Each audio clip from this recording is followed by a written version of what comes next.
imagens da UFO, fala que 99% do que eles recebem ou é um engano, é um mosquitinho que apareceu na tela e a pessoa jogando um disco voador, ou um pássaro, né? Um pássaro, um avião, um super-homem, né? Entre outras coisas. E aí uma minoria, exatamente, quando você fala em análise de imagens, a normal vai ser o engano ou a fraude, exatamente. E o outlier é que vai ser o fenômeno possível correto. de investigação, né? Que é pelo menos mais crível. Exatamente, a curva normal ela inverte quando você fala em análise de imagens.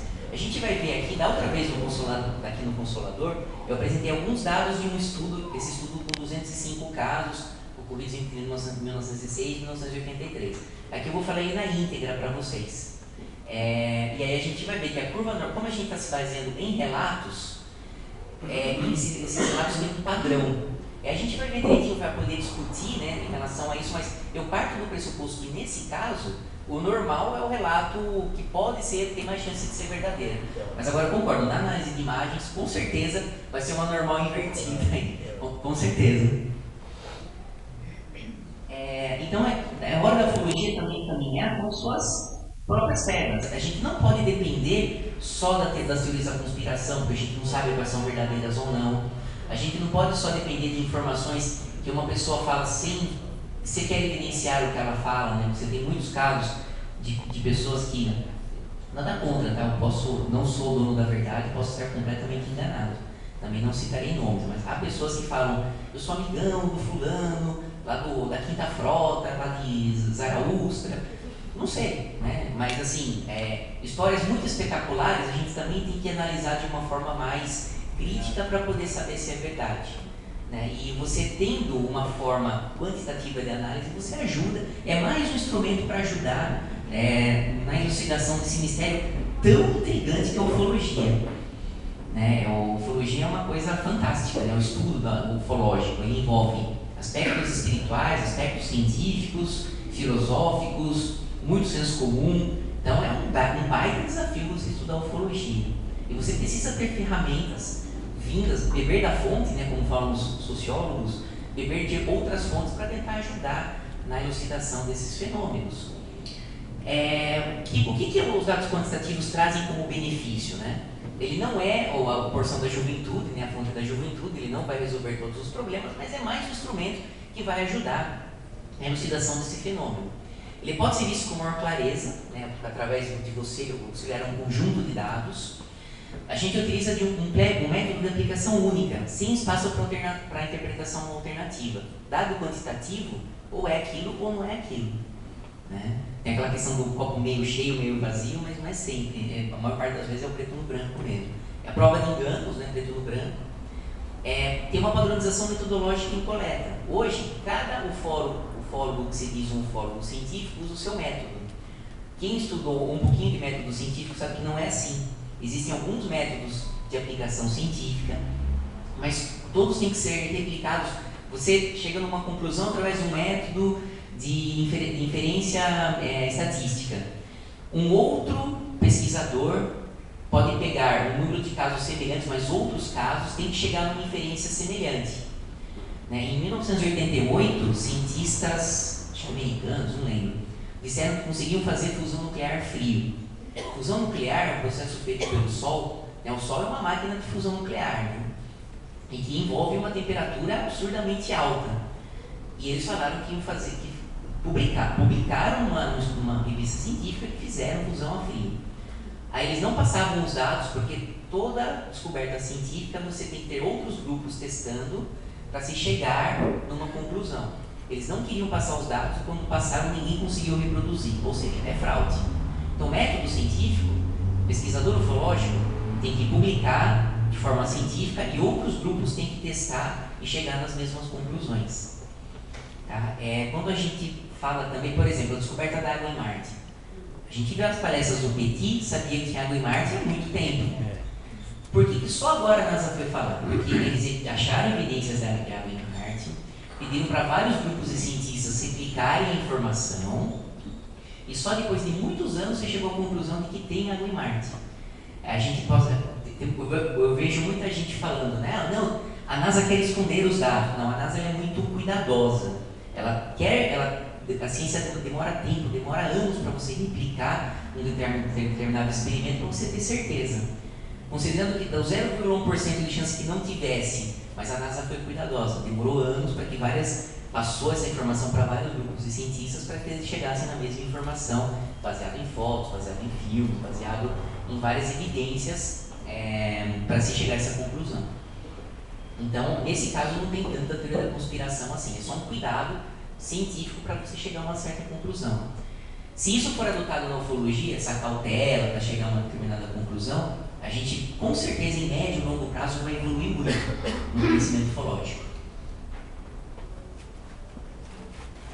Fábio, oi? Só um comentário breve. Também a palavra conspiração é o acobertamento, é deixar escondido, né? Exato. Porque muita gente falava que a NASA estava acobertando o que tem lá em Marte. Não, ela demorou, porque ela precisou verificar a informação 350 vezes para que se chegasse a essa conclusão. Então, nesse caso, não teve acobertamento. Agora, posse de seres alienígenas, aí a gente não coloca a mão no fogo, não. Né? Aí é uma outra história, um outro papo.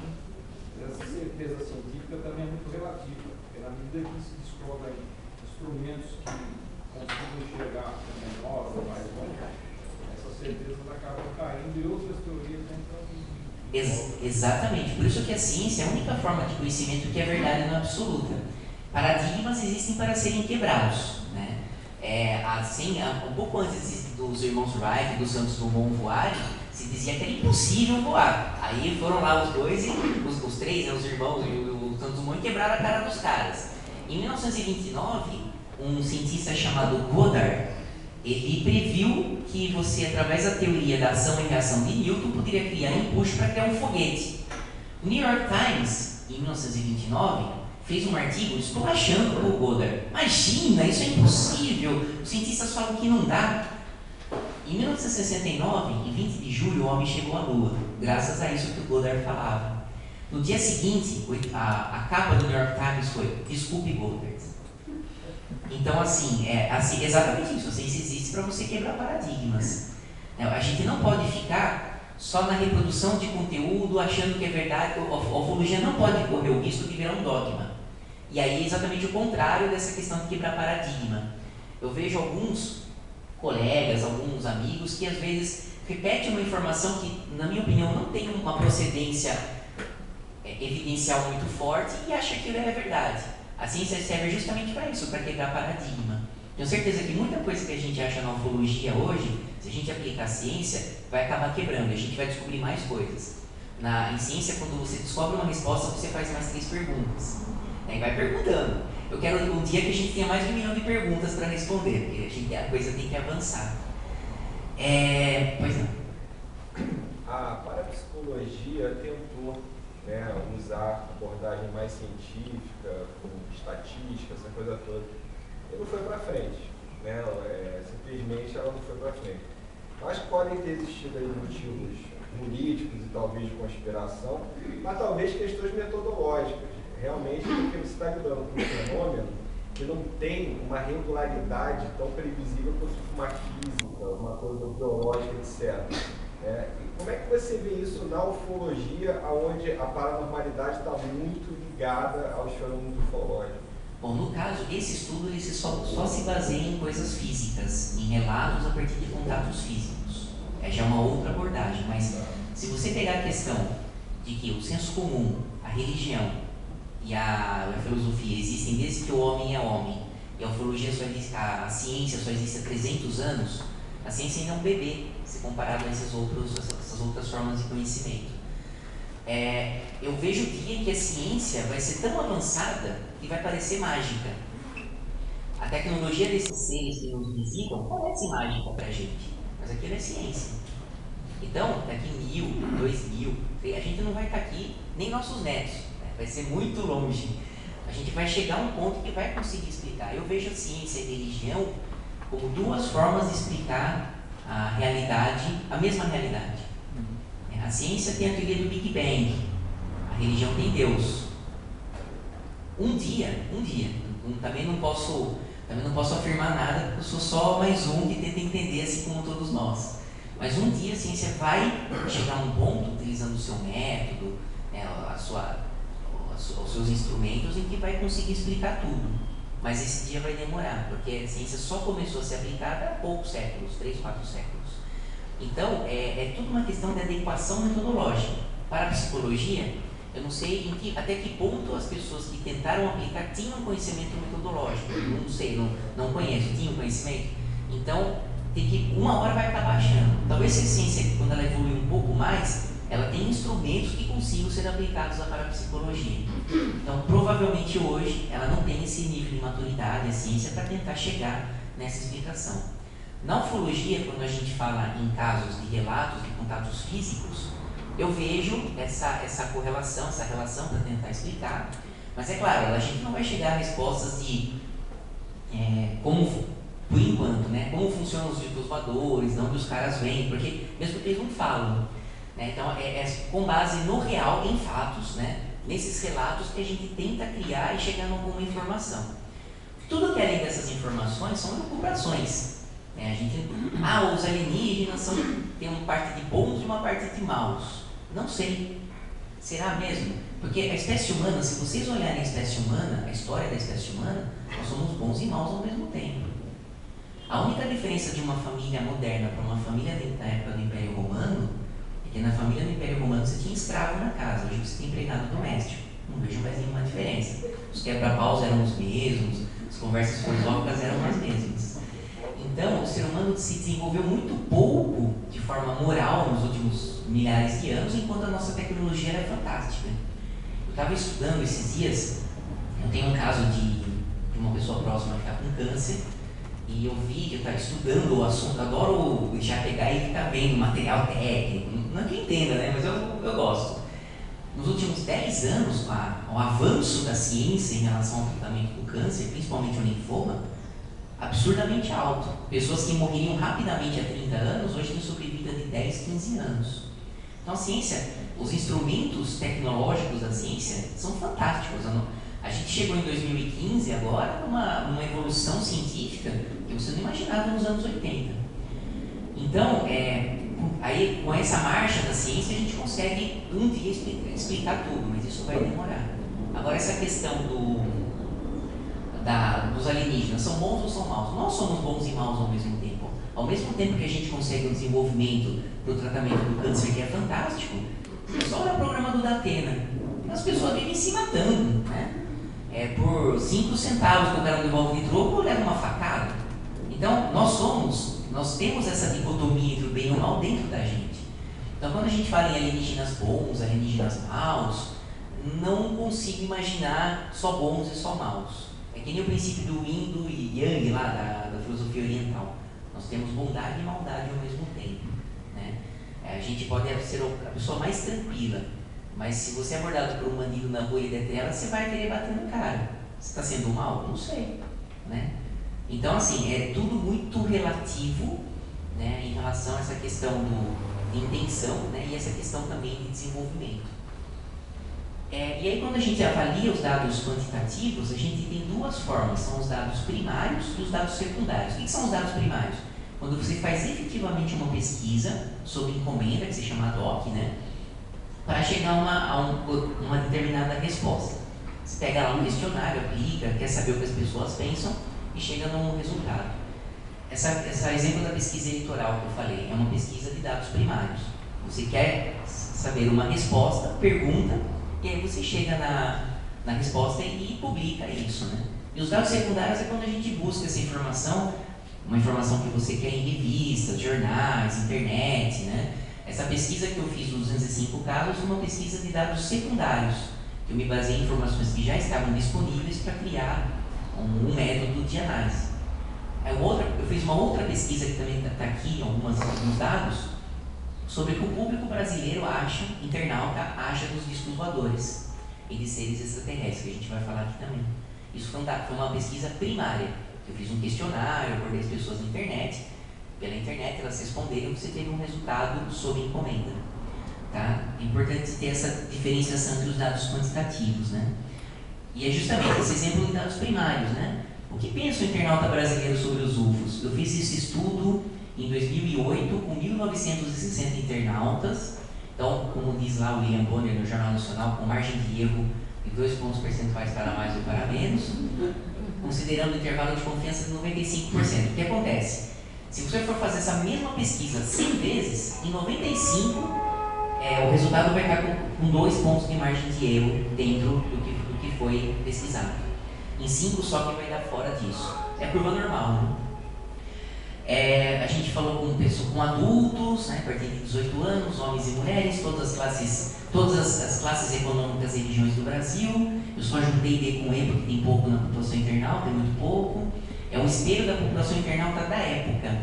Na época, 34% dos brasileiros, em 2008, acessavam a internet. Hoje já são 50%, segundo o Comitê Gestor da Internet e o IBGE.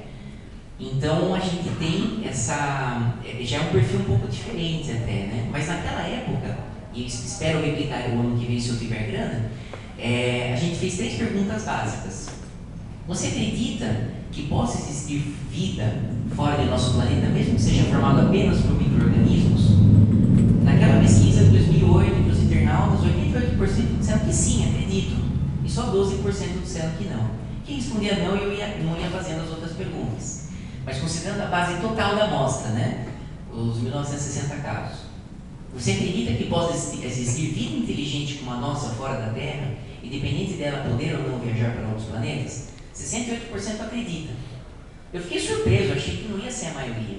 Como você vê que a minoria que faz um barulho contra, ela é uma minoria mesmo, né? Uma minoria barulhenta, mas a maioria é um pouco mais silenciosa. E você acredita que o nosso planeta esteja sendo visitado por civilizações de outros planetas? 42% da população internauta naquela época acreditava. Isso foi pela internet? Internet. Qual site? Eu trabalhava numa empresa chamada Qualibest, que tinha 200 mil internautas na época. E a gente fazia pesquisa para todas as grandes empresas do país, desde alimentos, carros, tudo, né? E a gente fez essa pesquisa de opinião pública. E aí eu peguei os dados do IBGE e espelhei a amostra para que fosse representativa da população internauta. Mas aí a pessoa acessando o site, ela respondia se ela queria. A gente só mandava, aí a gente fez uma seleção para quem mandar, para cumprir essas cotas. São pessoas cadastradas no site para responder pesquisa. E elas, a partir disso, respondiam a pesquisa. Mas só as pessoas que a gente, que não eram tão viciadas, não respondiam com tanta frequência, também a gente teve esse cuidado, e enviando para que preenchesse essas cotas, né, de sexo, classe, região do Brasil, idade, para que ficasse representativo da população internauta. Houve todo um cuidado metodológico, mesmo sendo a internet uma ferramenta um pouco mais limitada, se você for comparar com o total da população. Porque se simplesmente estivesse no site, você teria um viés grande. Exato. E as pessoas vão tender a responder que acreditam. Né? Exatamente. E na internet, ao contrário de telefone e de presença pessoal, porque você vai fazer uma pesquisa pessoal, você consegue, o IBGE tem lá os setores censitários, você faz o sorteio, chega, tem todo um critério para você ter uma amostra, como é feito nas eleitorais, né? Por telefone já tem um pouco de limitação, porque só 85% dos brasileiros tem telefone, tem 15% que não tem, e internet na época era 34%, então a gente assume, né, que a internet não é representativa de toda a população, e tem essa limitação porque você não tem um padrão, né? No telefone você não pode ligar aleatoriamente no número e chegar. Na internet você tinha que ter uma base de internautas para responder, não podia ser aleatório. Mas você conseguia ter uma ideia de uma parte da população em relação a isso. Por que foi feito pela internet? Porque eu consegui de graça com a dona da empresa na época, custaria menos de 10 mil reais na época, mas não precisei pagar nada. Eu fiz todo o processamento, codificação das perguntas abertas, etc. E se você fosse fazer uma pesquisa dessa, pelo Ibope, por exemplo, uma empresa, você falou, pesquisa do Ibope, ninguém vai questionar, né? É uma empresa bem confiável. Sou suspeito para falar isso, mas tudo bem. Com 1960 casos, uma pesquisa desse tamanho ficaria perto de 200 mil reais. Como eu não tenho 200 mil reais, e acho que nunca vou ter para fazer uma pesquisa, então foi muito melhor, né, até pela limitação, apesar da limitação demográfica, né, só 34% na época, mas era muito mais, né, ainda consegui passar na faixa para fazer o estudo. Né.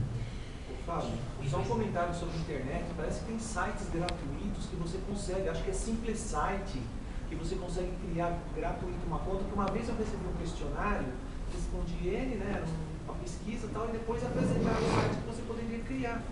Isso, no caso, né? Isso, o que acontece no caso? Uma coisa, por exemplo, é a gente criar um questionário na internet e passar para os amigos responderem. Bom,